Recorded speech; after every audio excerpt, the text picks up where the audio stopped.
Isang earth-shaking na decision ang nilabas ng ating Korte Suprema noong Martes. Ito ang pagkilala bilang magkatuwang na may-ari, yung mga nagsasama na pareho ang kasarian. And sabi ng ating Korte Suprema, naaayon naman sa Article 149 of the Family Code itong patakaran na ito.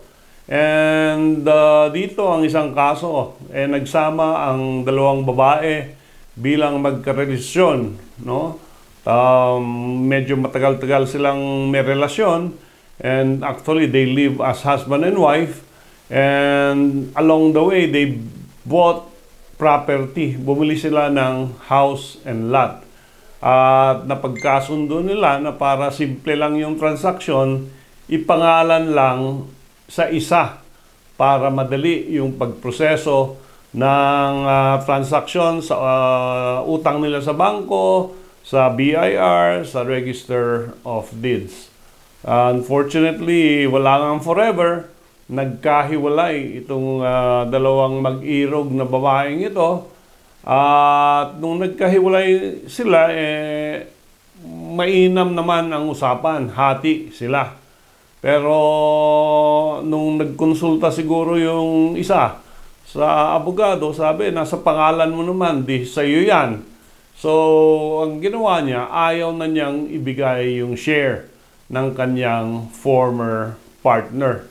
At ang principal issue dito pag ba same sex ang nagkarelasyon, dahil normally male-female lang ang alam nating may relasyon protected by the family code, pwede rin ba silang i-recognize na co-owner ng property na yan? And sinabi dito na in fairness and for purposes of equity, no?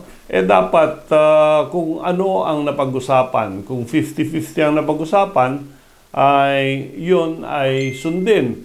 Dahil kahit papaano may kontribusyon yung bawat partner doon sa pag-invest, sa pagbili ng lupa. So, this is a precedent. Ito ngayon ay isang forward move para sa karapatan ng ating mga persons engaged in same-sex relationship. At even si Justice Leonen, sinabi niya, to be different is not to be abnormal. So sa ngayon, ang pananaw natin, abnormal dati yung magkarelasyon na the same sex, but now, ang trend is hindi na siya normal and acceptable sa norm ng ating society.